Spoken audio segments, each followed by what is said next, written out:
Natural body building अगर इतनी आसान होती तो आज के दौर में हर बंदा स्टेरॉयड यूज़ नहीं करता या फिर ज़्यादातर लोग जिम छोड़कर नहीं जाते।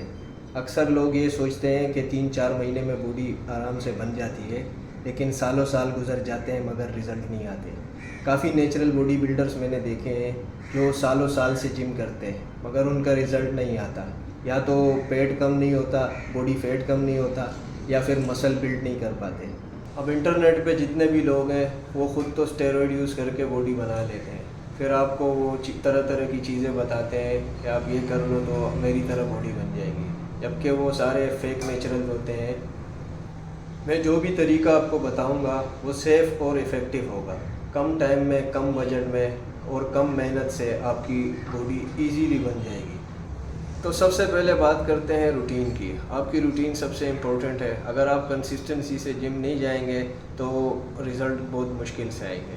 आपको चाहिए कि कम से कम हफ्ते में 2-3 दिन आप कंसिस्टेंसी से जिम जाएं। इसके अलावा जितने दिन भी आप जा सके उतना ही अच्छा। बाकी वर्कआउट की जो मैं बात करूँ वो आपका 20 to 30 मिनट्स, इससे ज़्यादा नहीं होना चाहिए। हम लोग सोचते हैं कि ज़्यादा एक्सरसाइज करेंगे तो ज़्यादा रिज़ल्ट आएंगे, ऐसा बिल्कुल भी नहीं। तो रूटीन के बाद जो सबसे ज़रूरी चीज़ है वो है टेक्निक। अगर आपकी टेक्निक अच्छी है तो आपको कम टाइम में ज़्यादा रिज़ल्ट नज़र आएंगे, लेकिन अगर आपकी टेक्निक अच्छी नहीं है तो आपको बहुत ही ज़्यादा मेहनत करनी होगी, सेट ज़्यादा लगाने पड़ेंगे, टाइम भी ज़्यादा लगेगा और रिज़ल्ट भी कम आएगा। अब टेक्निक की बात की जाए तो हर मसल की अपनी टिप्स होती हैं। अब एक मास्टर टिप तो मैं आपको यहाँ पे दे देता हूँ जो आपके लिए बहुत ज़रूरी है, वो है स्लो इसेंट्रिक। यानी जब भी आपने वेट को लोअर करना है आपने स्लो करना है, कंट्रोल में करना है, ये नहीं कि स्क्वीज़ किया और बस छोड़ दिया। ये सबसे बड़ी मास्टर टिप है। अब बात करते हैं कि एक मसल को कितनी दफ़ा ट्रेन करना चाहिए। काफ़ी लोग मुझे पूछते हैं कि क्या मैं कोई मसल डेली ट्रेन कर सकता हूँ। तो कोई भी मसल डेली ट्रेन नहीं किया जा सकता। कम से कम एक दिन का रेस्ट उसके लिए ज़रूरी है। यानी एक दिन छोड़ के एक दिन आप ट्रेन कर सकते हैं, लेकिन वो भी डिपेंड करता है आपकी रिकवरी पे और आपने कितना उसको ट्रेन किया है, कितना डैमेज किया है उसके ऊपर। अगर आपने शॉर्ट वर्कआउट लगाया तो एक दिन छोड़ के आप लगा सकते हैं, लेकिन अगर आपने इंटेंस वर्कआउट लगाया तो शायद 2 दिन 3 दिन बाद भी उसमें सोरनेस हो। तो आपको सबसे पहले तो ये चाहिए कि आप एक मसल को एक दिन में ट्रेन ना करें, 2 या 3 मसल का कॉम्बो बना लें, उसमें उसको ट्रेन करें। अब इसमें मैं एग्जांपल दे देता हूँ बैक की। अब बैक के साथ बंदा डेल्ट्स और ट्रैप्स को भी ऐड कर ले, शोल्डर्स को भी ऐड कर ले। इससे ये होगा कि हफ्ते में 2 दफ़ा बैक लगेगी शोल्डर्स के साथ, तो इससे रिज़ल्ट ज़्यादा आएंगे। महीने में वो 8 दफ़ा लगेंगे तो ज़्यादा रिज़ल्ट आपको नज़र आएंगे। अब बात करते हैं रेप्स की, जो कि सबसे इम्पोर्टेंट है। अगर आप 6 to 8 रेप्स लगाते हैं तो ज़्यादातर आपका स्ट्रेंथ ही आएगी, मसल मास ज़्यादा नहीं आएगा। यही वजह भी है कि हम लोग का रिज़ल्ट सही नहीं आता। अगर आप 3 to 6 to 8 की रेंज में ट्रेनिंग करते हैं फुल हैवी वेट के साथ, तो तब भी आपका रिज़ल्ट ज़्यादा नहीं आएगा, क्योंकि ये 70 to 80% स्ट्रेंथ ट्रेनिंग है। 10 to 20 या 30% डिपेंडिंग ऑन योर टेक्निक आपका ये मसल बिल्ड होगा। तो जो सही रेंज है मसल बिल्ड करने की, मैक्सिमम मसल, तो वो 10 to 12 की रेंज है। इसके ऊपर भी अगर आप जाते हैं 15 तक भी काफ़ी अच्छी रेंज है, लेकिन 15 प्लस में फिर वेट इतना कम हो जाएगा कि वो शुरू के रेप्स तो समझो काउंट ही नहीं होंगे।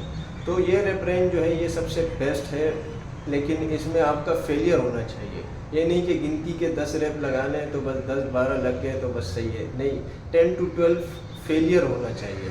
ये सबसे इम्पोर्टेंट चीज़ है। अब रेस्ट की भी बात कर लेते हैं कि सेट के बाद रेस्ट कितना होना चाहिए। तो जो छोटे मसल है 1-1.5 मिनट का रेस्ट बहुत होता है, और जो बड़े मसल हैं उनके लिए 2 से 3 मिनट डिपेंड करते हैं कि आपके पास टाइम कितना है। अब बात करते हैं प्रोटीन की भी, क्योंकि मसल बिल्डिंग में प्रोटीन का भी एक इम्पोर्टेंट रोल है। लेकिन पहले तो वर्कआउट का है। जैसे मैंने आपको बताया, ऐसे वर्कआउट आप लगाएंगे जब जाके प्रोटीन जो है ज़्यादा यूज़ में आएगा। तो प्रोटीन आपको कम से कम 100 ग्राम लेना चाहिए। इससे ज़्यादा लेना ज़्यादा ज़रूरी तो नहीं, लेकिन 120-150 तक अगर आप जा सकते हैं तो बहुत अच्छा। नहीं तो अगर आप लो बजट पे हैं तो 70 to 80 ग्राम प्रोटीन भी बहुत होता है, क्योंकि हम एज अ नेचुरल इतना ट्रेन ही नहीं कर सकते। क्योंकि एज अ नेचुरल हमारी प्रोटीन की जो नीड है वो ज़्यादा नहीं होती, हमारी बॉडी में प्रोटीन सिंथेसिस ज़्यादा नहीं होती।